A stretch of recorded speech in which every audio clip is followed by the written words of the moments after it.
우리 시간에 예배를 드리고 있는 성도 여러분, 여러분 가정 위에 또 여러분 자신 위에 하나님의 놀라운 은혜가 넘치기를 주님의 이름으로 축원합니다. 에고라는 적이라는 책이 있어요. 라이언 홀리데이라고 하는 분이 있었습니다. 이분은 어떤 분이었을까? 굉장히 명석해요. 19의 대학을 갔을 때 공부를 해보니까 특별하지 않구나. 내가 이미 이러한 경험과 지식을 갖고 있구나. 이런 생각을 갖고 자퇴해요. 그리고 20대에 아메리칸 어페리얼이라고 하는 회사에 이사직을 맡게 됩니다. 그리고 베스트셀러 작가가 되어지고, 로버트 그린이라고 하는 분이 있는데 권력의 이동이라고 하는 책이 있어요. 이분의 제자로서 각광받는 차세대의 인물로 성장을 하게 됩니다. 구글이라든지 미국의 대형 회사에 자문 역할을 하면서 남다른 능력을 인정받았던 그런 분이죠. 모두가 다 라이언 홀리데이를 보면서 부러워했어요. 어떻게 젊은 사람이 저런 탁월한 능력을 갖고 있을까? 실력을 겸비하고 저런 인물이 될 수 있을까? 이런 생각을 갖고 있었죠. 그랬던 그가 어느 날 급진직하로 추락을 해버렸어요. 끝이 없는 나락으로 떨어지게 된 거죠. 그는 좌절합니다. 그렇게 모든 걸 구비하고 실력 있는 자신이 이렇게 형편없는 초라한 모습으로 추락을 하다니. 그리고 자기가 존경하고 따라다녔던 멘토가 있어요. 그런데 그 멘토도 옆에서 형편없는 모습으로 추락을 해요. 여기에 그는 쇼크를 받습니다. 도대체 나의 가지고 있는 실력과 능력이 승승장구를 반복하도록 만들지 못하다니. 그는 고민을 하면서 이에 대하여 연구하기로 합니다. 그리고는 연구를 하면서 깨닫게 된 거 있어요. 아, 그렇구나. 이것이 나의 인생의 발목을 잡고 실패의 삶을 살게 만드는구나 라는 거였어요. 그러면 이것이란 무엇이었을까요? 에고였어요. 에고. 에고란 무엇일까요? 라틴어의 에고란 나를 말해요. 자아를 말해요. 영어의 I에 해당하는 것.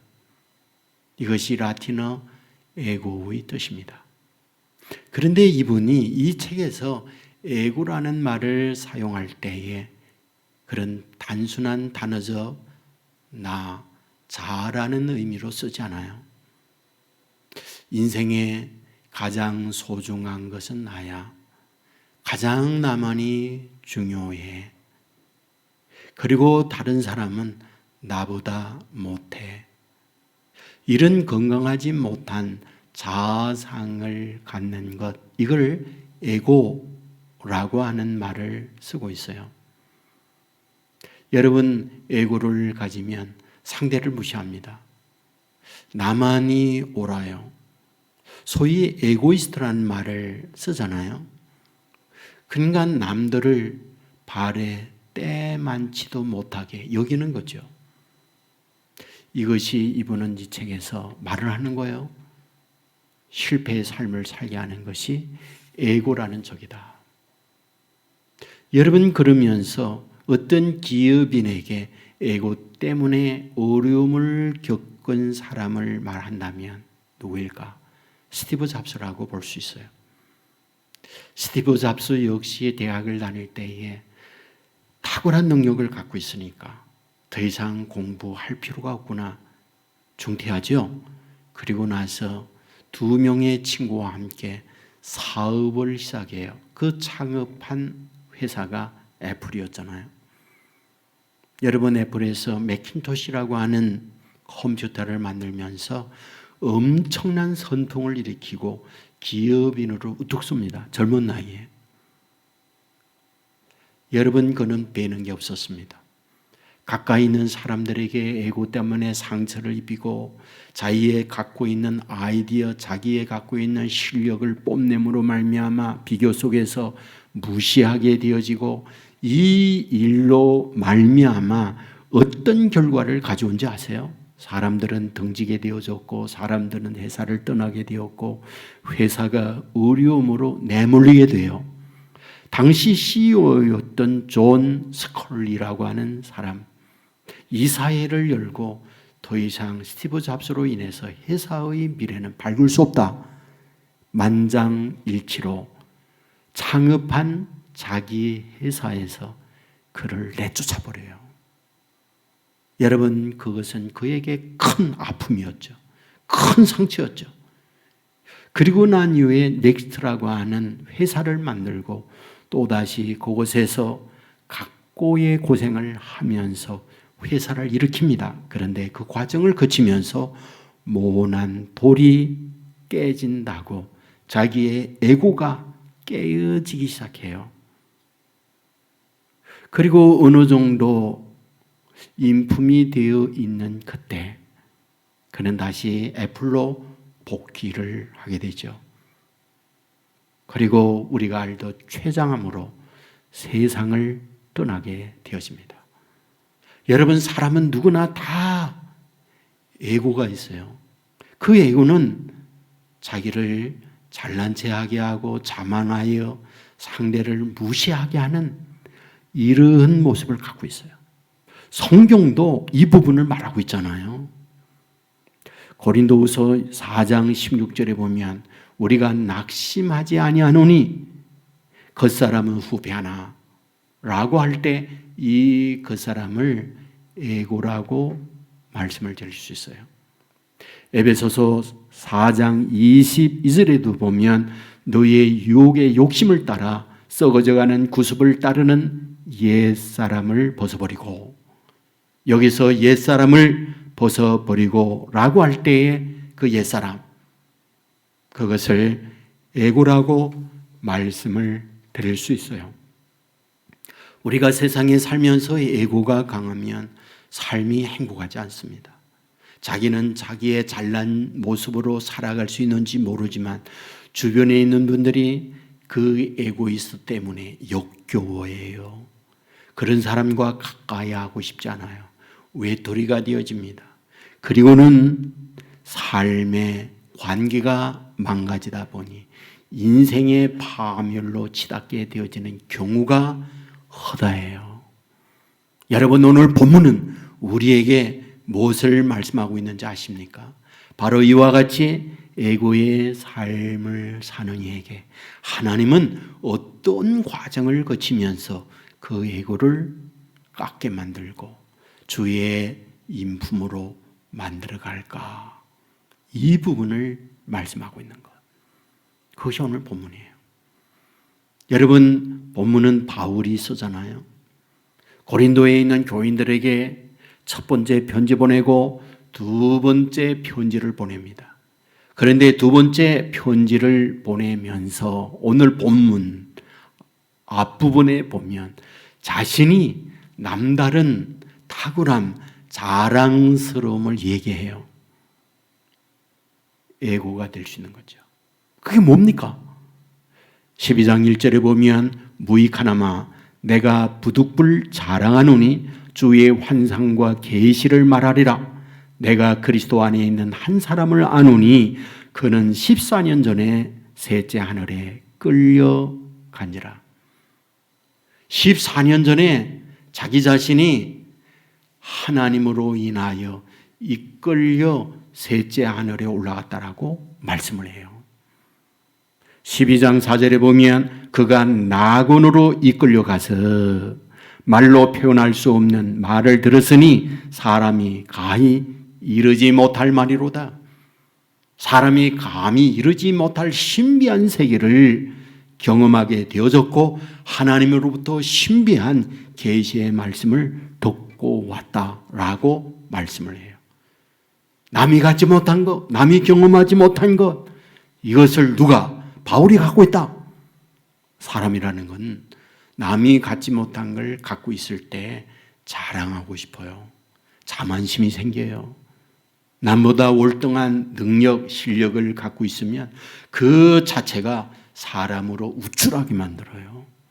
그런데 우쭐함은 에고라는 저 책에서 말하는 것과 같이 추락하는 요인이 될 수 있어요. 우리는 이소우화에서 개구리와 새 이야기를 알고 있어요. 개구리가 연못에 살면서 나는 왜 이렇게 따분한 곳에 맨날 여기에 갇혀 살아야 돼? 하늘을 나는 새를 보면서 무척이나 부러워합니다. 홀홀 날아 어디든지 높은 곳에서 아래를 내려볼 수 있다는 거, 나도 저러면 좋겠다. 어느 날 새가 와서 물을 먹고 있어요. 개구리는 새에게 부러운 눈소리로 말하잖아요.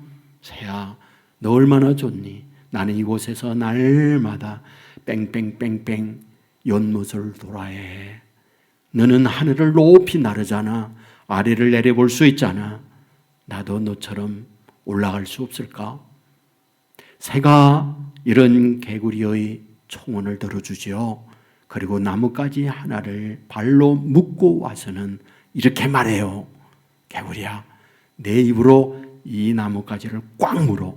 그러면 내가 발로 꽉 물고는 높이 높이 너를 안고 올라갈게. 새의 말대로 개구리는 나뭇가지를 입으로 꽉 물었어요. 그리고는 이 새는 발가락으로 나뭇가지를 꽉 잡고 하늘을 오르게 되지요. 개구리는 놀라운 신비한 경험을 하잖아요. 하늘 높이 올라가면서 아래를 내려보았더니 수많은 개구리들이 입을 열고 눈이 휘둥그레져서 부른 눈으로 자기를 바라보고 있어요. 이 개구리는 다른 개구리들에게 자랑하고 싶은 거죠. 얘들아! 소리를 지르면서 입을 딱 버리는 순간에 물었던 가지에서 떨어졌잖아요. 바닥으로 추락하여 요단강을 건너가 버리고 말았잖아요. 무슨 말입니까? 남다른 자만심, 남다른 자기만이 가지고 있는 탁월한 능력이 있을 때 그것이 자기의 인생을 이처럼 추락하게 만든다, 그 말 아닙니까? 여러분, 여러분 오늘 본문의 바울은 이러한 자신의 영적인 탁월함만 갖고 있지 않았어요. 빌립보서 3장에 보면 육체적으로도 자랑할 것 많다라고 말합니다. 빌립보서 3장 4절에 보면 나도 육체를 신뢰할 만하니, 나도 육체를 자랑할 만한 것이 있다. 나는 8일 만에 할례를 받았고 이스라엘 족속이고 베냐민 집하고 히브리인 중에 히브리인이고 율법으로는 바리새인이고 어떤 곳에도 흠이 없는 나라고 이야기합니다. 그것만인가요? 여러분, 당시 로마 제국 아래서 로마 사람이 아니라 다른 나라 사람이 로마 시민권을 갖는다는 것, 하늘의 별을 따는 것과도 같아요. 그런데 바울은 로마 시민권을 갖고 있었습니다. 그것만입니까?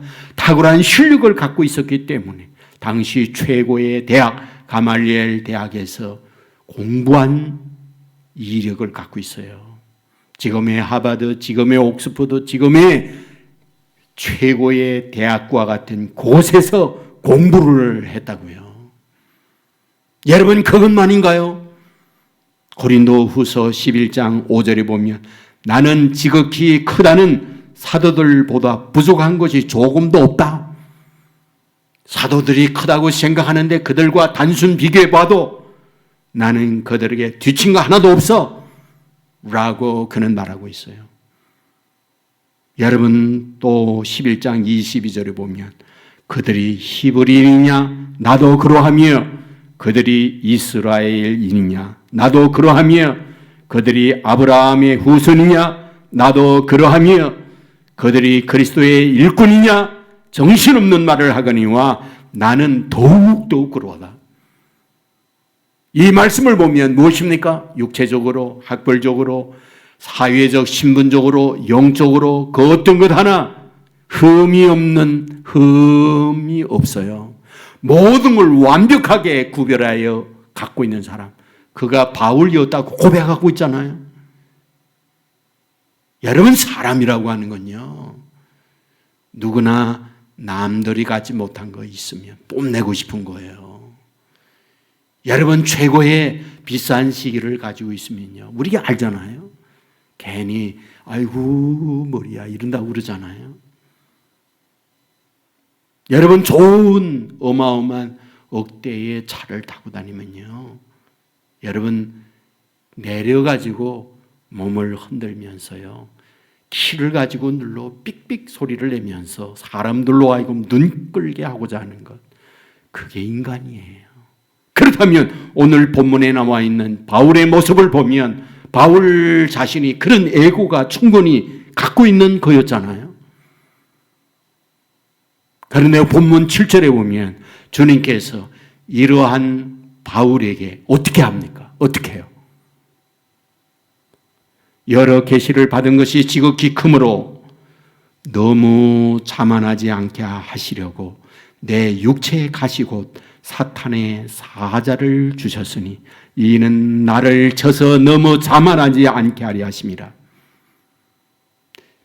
우리 주님이 자기에게 육체의 가시를 주었대요.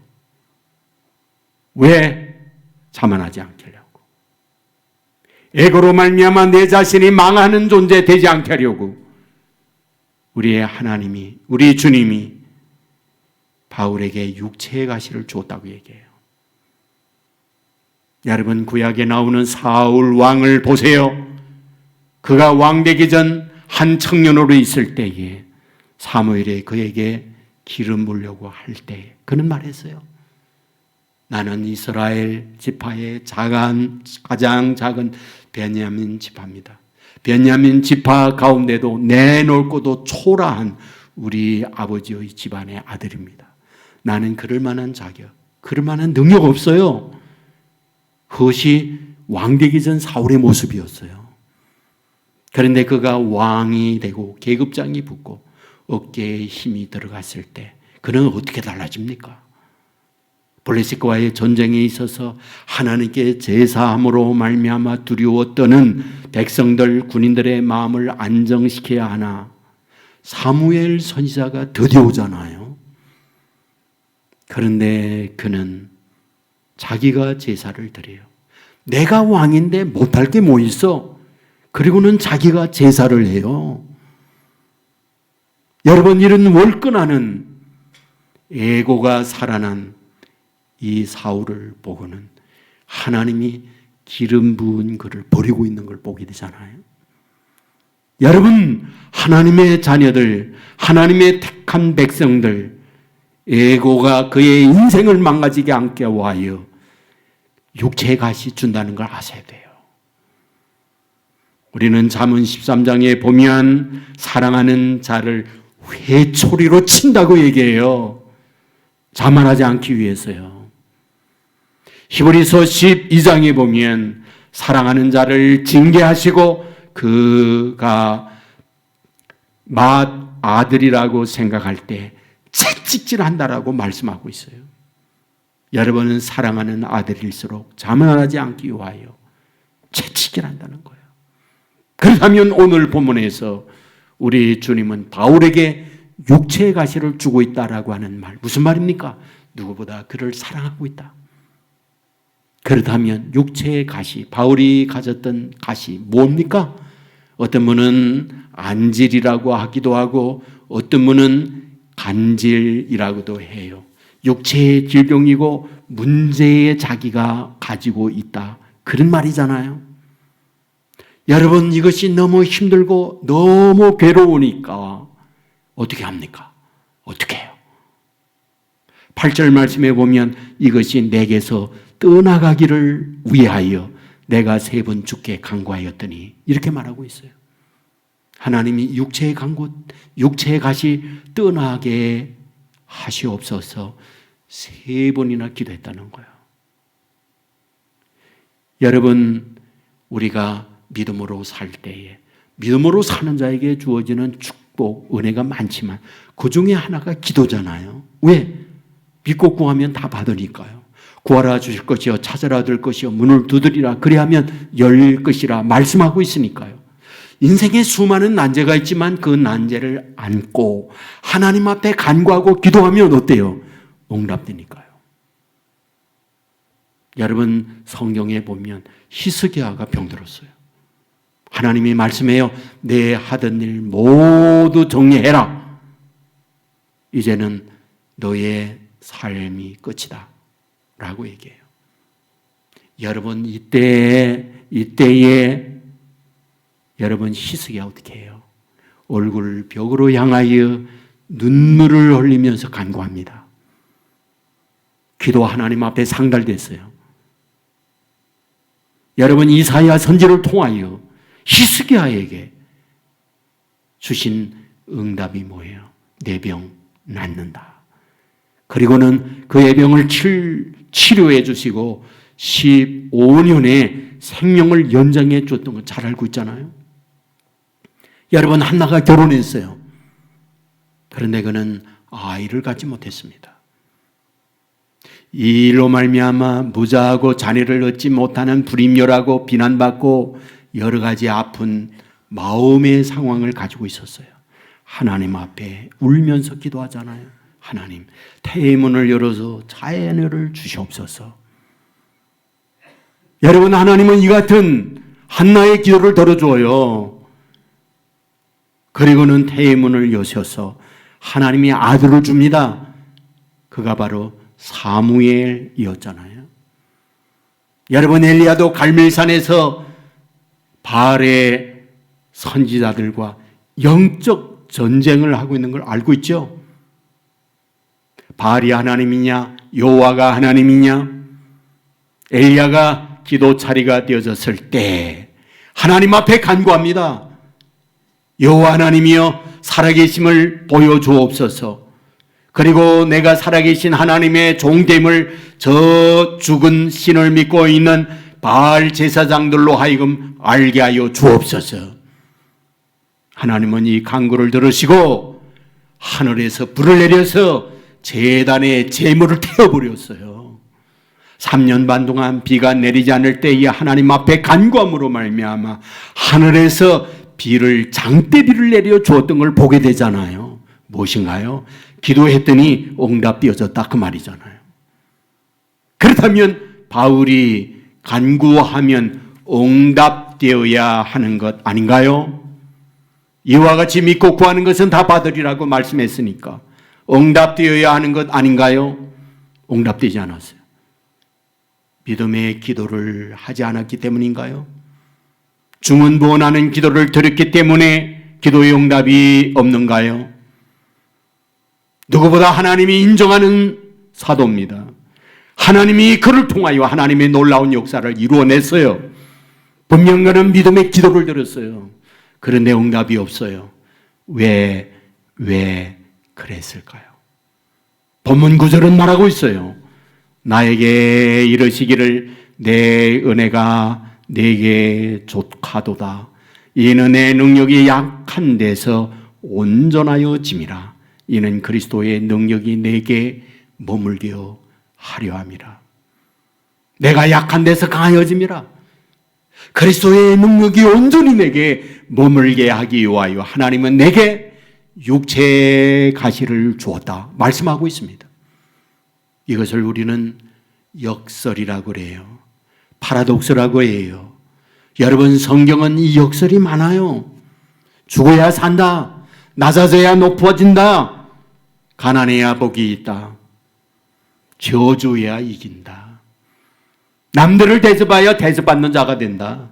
남들에게 섬겨야 성김받고 높아진다. 이 말씀을 하고 있어요. 여러분, 이것이 우리를 향한 성경의 역설이거든요. 오히려 우리 안에 있는 자랑스럽고 교만할 수 있는 자만, 이 에고가 깨어질 때 능력 있는 사람, 높아지는 사람이 될 수 있다는 거예요. 그런데 오늘 우리 주위의 삶의 현장에서 보면 에고를 처리하지 못함으로 어려움을 겪거나 추락하는 사람 참 많습니다. 대통령도 자살해요. 국회의원도 자살해요. 회사의 회장도 자살해요. 시장도 자살합니다. 인기 있는 돈 많은 사람들에게 총받는 연예인들도 자살해요. 이유가 뭡니까? 이유가요, 여러분 자신의 자존심이 짓밟힐 때에, 에고가 그대로 있을 때에 그 에고 때문에 더 이상 견딜 수가 없으니까 스스로 삶을 마감하는 거예요.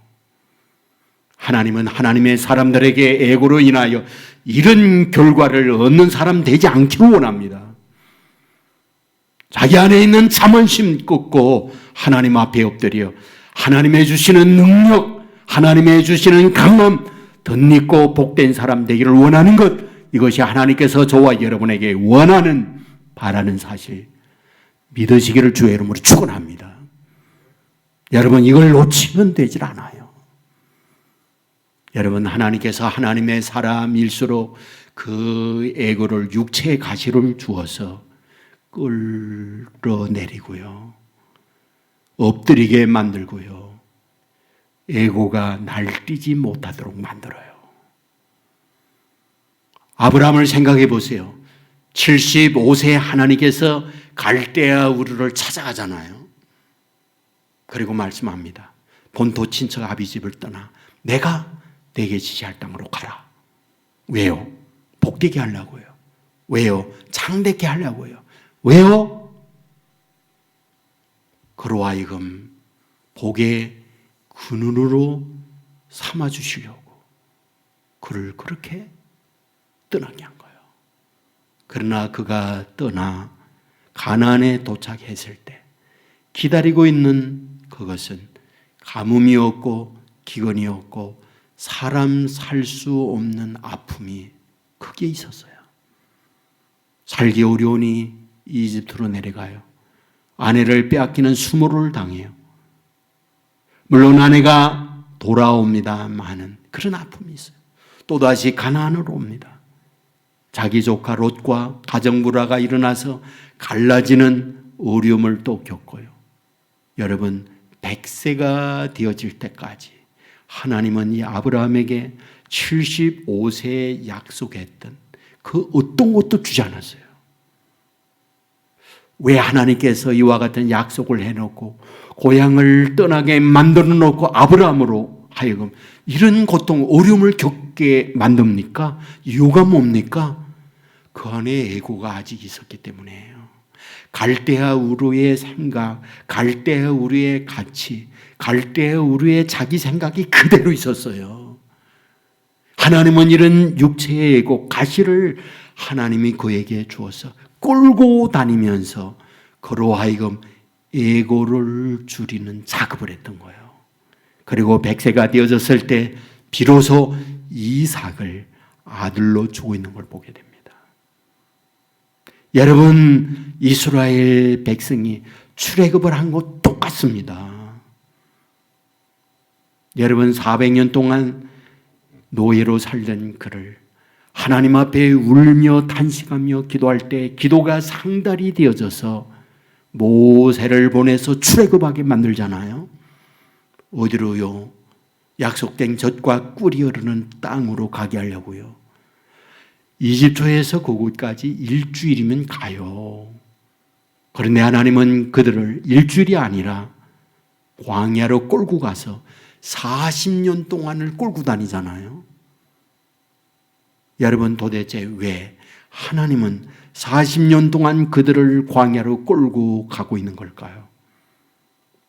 여러분, 출애굽했던 1세대, 다시 말하면 애굽에서 태어났던 사람들은 광야에서 다 죽게 만듭니다.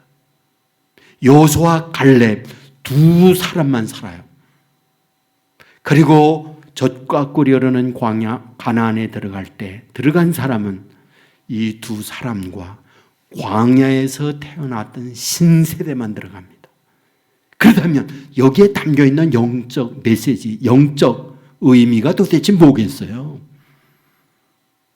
애굽에 살던 애굽의 애고, 애굽에 가지고 있던 노예 근성, 애굽의 가치, 그것 가지고 가나안 못 가. 그것은 광야에서 다 죽어야. 그리고 새롭게 태어난 그들만 들어가고 있어요. 이집트에서 태어난 여호수아 갈렙 2명만 갑니다. 그러면 여호수아 갈렙은 어땠습니까? 애굽의 사상이 없었어요. 인간적 애고가 없었어요. 하나님이 어찌하든 하나님이 인도하는 대로 나는 아무것도 아닙니다 라고 내어놓을 때에 하나님은 이 둘과 함께 신세대 그들을 요단강을 건너 가나안에 가도록 만들고 있는 거예요. 오늘 저와 여러분의 삶에도 똑같습니다. 우리 안에 내 갖고 있는 세속적 가치나 생각을 그대로 갖고 있을 때 우리 하나님이 가나안에 가는 과정에 이것 가지고 안 돼. 하나님의 약속된 축복을 누리는 사람, 그 애고 끌어내야 돼. 이 말씀을 우리에게 하고 있는 거예요. 저는 야곱을 보면서도 똑같다고 생각하거든요. 야곱이요. 우리는 야곱 잘 압니다. 아버지도 형도 속이고 외삼촌 집으로 도망가서 20년 동안을 살잖아요. 그리고는 고국으로 돌아옵니다. 고국으로 돌아올 때에 4명의 여인이 있었고 11명의 아들들이 있었어요. 여러분, 그리고 엄청난 양과 소를 가지고 오게 됩니다. 하지만 20년 전에 자기를 죽이려 했던 형 에서가 궁금해요. 여러분, 자기가 믿는 종을 형의 근황을 알기 위하여 보내잖아요. 급히 돌아와서 주인에게 보고한 종의 말이 뭡니까? 주인님, 큰일 났습니다. 주인님의 형 에서께서 400명의 특수 용사들을 준비하고 어디에서 정보 입수했는지 주인님을 죽이겠다고 오고 있습니다 라고 하는 보고를 받잖아요. 성경은 어떻게 기록합니까? 이 말을 들었던 야곱은 두렵고 심히 답답했다 이렇게 기록해요. 두렵고 심히 답답한 이유가 무엇입니까? 길이 없다. 여기에서 이제는 끝장이구나. 그 표현이거든요. 여러분, 그럴 때에 그는 많은 양들을 강을 건너게 해요. 다음으로 자기의 가족들을 건너게 해요. 그리고 자기만이 약복강 나루에 혼자 앉게 됩니다. 그리고 밤이 맞도록 하나님과 1:1 독대를 하게 됩니다. 무슨 뜻인지 아세요? 그 많은 재산, 그 많은 가족도 마지막 결정적 순간에 어떤 도움이 되지 못한다 이 말이에요. 그 많은 재산이 어떤 의미가 있어요? 그 많은 가족들이 어떤 의미가 있어요? 절체절명의 순간 결국 하나님과 1:1 독대할 수밖에 없는 상황을 만나게 되는 거예요. 밤이 맞도록 하나님과 1:1 독대하면서 싸움을 합니다. 씨름을 합니다. 날이 세례예요. 여러분, 이때 하나님은 놓지 않고 끈질기게 매어 달리고 있는 이 야곱 환도뼈를 치잖아요. 환도뼈가 뭐예요? 환도뼈는 응치뼈입니다. 대투부예요. 그게 빠져버렸어요. 무슨 뜻인지 아세요? 야곱의 직업은 유목민입니다. 노마드예요. 유목민 노마드의 의미가 뭔지 아십니까? 어떤 곳에 정착하여 살 수 없는 존재 이 말이에요. 풀이 있는 곳, 물이 있는 곳, 하루에도 수십 길씩 옮겨 다녀야 하는 것. 이게 노마드 유목민의 인생입니다. 여러분, 그렇다면 가장 유목민에게 소중한 것, 이동수단이에요. 움직일 수 있는 거예요. 다리입니다, 다리. 그런데 하나님은 이 유목민 야곱에게 가장 중요하다고 하는 그것을 내리치는 거예요. 무슨 뜻입니까? 여러분, 오늘 인생을 사는 데 있어서 때로 나에게 재산, 나에게 가족, 나에게 어떤 신체적 부분이 소중하다고 할 때 하나님은 그것을 내려칠 수 있다니까요. 그리고 물었어요. 내 이름이 뭐냐고요. 그때 야곱이라고 말합니다. 야곱의 뜻이 뭡니까? 발목 잡은 자라는 말이에요. 발목 잡은 자 무슨 뜻이에요? 내 인간적 수단, 내 인간적 노력, 내 모든 방법을 통해서 성공을 향하여 달려가는 사람, 그게 야곱이에요. 여러분, 인생살이에 야곱과 같은 이 자기의 능력을 가지고 우리는 피터지게 경쟁해서 싸우면서 오늘까지 왔잖아요. 얼마나 힘드십니까? 얼마나 고단합니까? 참으로 이런 가운데에 몸도 병들고 마음이 병든 분들이 얼마나 많아요. 여러분, 내 이름이 뭐냐? 야곱입니다. 내 인생 지금까지 참으로 고단하게 살았습니다. 그 뜻이에요. 그런데 하나님이 이야기하죠. 내 이름을 야곱이라 하지 말고 이스라엘이라 하라. 이렇게 바꿔줘요.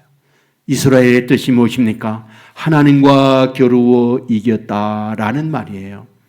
하나님과 겨루어 이겼다라는 말은 단순하지 않아요. 이제는 야곱, 내 방법, 내 능력, 내 수단으로 인생을 살아가지 말거라. 이제는 나와 함께 내 능력으로, 내 주는 힘으로 살아가야 한다. 그 뜻이 이스라엘이에요. 여러분, 그동안 그는 에고로 인생을 살아왔어요. 그것 가지고 내 인생 되어지지 않는다. 그거를 이 과정을 통해서 하나님은 야곱에게 알려주고 있던 거죠. 놀라운 일이 뭡니까? 날이 밝았어요. 다음 날 형 에서를 만나게 되는데 갈고 갈았던 칼과 400명의 특수용사를 데리고 야곱을 치기 위하여 온 거죠. 그런데 야곱을 보니 어떻습니까? 강가에서 밤이 맞도록 씨름함으로 말미암아 개흙 투성이 모두로 뒤집어졌습니다. 거기다가 환도뼈가 부러졌기 때문에 장애를 입었어요. 지팡이를 짚고 그야말로 성공한 사람이 아니에요. 패잔병의 모습으로 자기 앞에 나타난 거예요. 여러분, 이 모습을 보면서 눈물을 흘립니다. 그리고 울싸안으면서 이렇게 말하잖아요. 내가 야곱 맞냐? 이게 어떻게 된 노릇이냐? 장자의 축복을 가로채고 나와 비교할 수 없는 복받은 자로 나는 알았거든. 그런데 넌 망해서 왔구나. 어떻게 내 인생이 이렇게 되었느냐? 라고 울잖아요.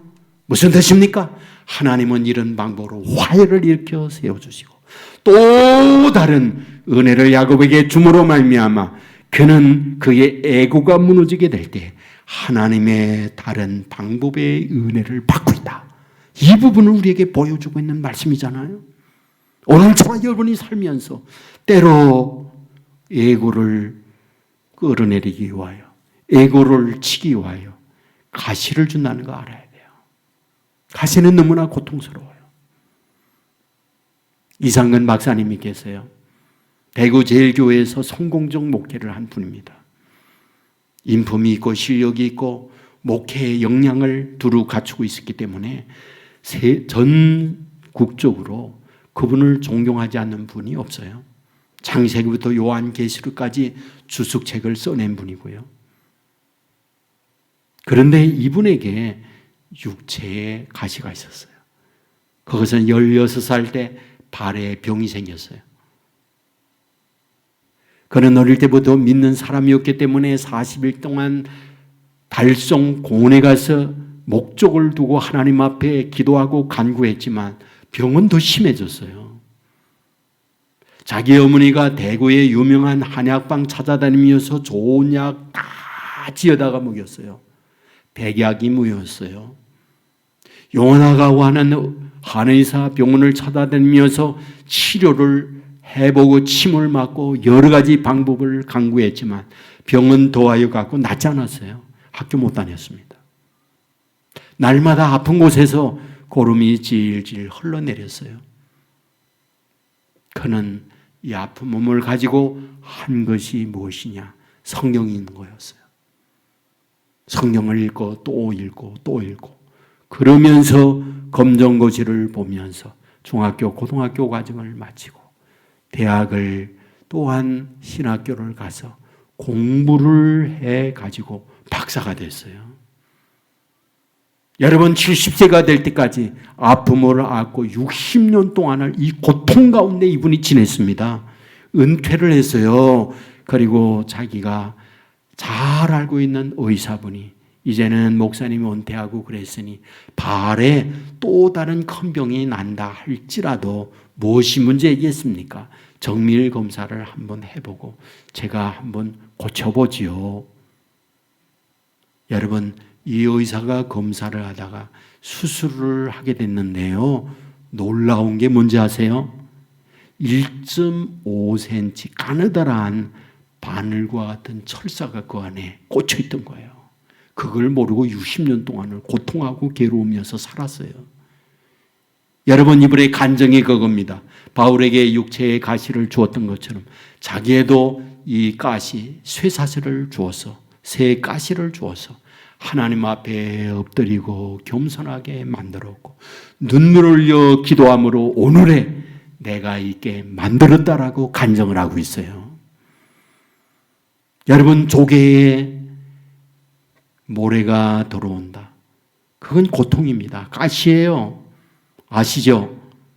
여러분 이 모래를 감싸지 못하고 거기에 지면 조개는 폐사합니다. 죽어요. 썩습니다. 그런데 그 모래알을 자기 몸에 있는 액체를 내세워 그거를 싸고 감싸고 감쌀 때 1년 지나 2년 지나 몇 년 되어지면 영롱한 진주가 되는 거예요. 오늘 저와 여러분의 인생살이에 가시가 있나요? 하나님 앞에 엎드리고 눈물로 그것을 감쌀 때 저와 여러분들로 하여금 진주가 되게 하는 인생 만들어준다는 거 믿으시기를 주의 이름으로 축원합니다. 저와 여러분 그 육체의 가시로 말미암아 뭐예요? 하나님은 강하게 능력 있는 사람 되게 하고자 한다는 것. 이것이 오늘 본문에서 우리 주님이 바울에게 하고 있는 말씀이잖아요. 나는 이 육체 가시 때문에 아파했어요. 그래서 하나님 앞에 3번씩 기도했지만 응답이 없었습니다. 그런데 오히려 그것이 저에게 은혜였어요. 오히려 그것이 저로 하여금 그리스도의 능력이 머물게 하는 이유였습니다. 육체의 가시 때문에 하나님 앞에 엎드릴 수밖에 없고 나에게 애고 자랑스러운 것 너무 많이 있지만 그것이 나로 자랑스럽지 못하도록 꺾어버렸어요.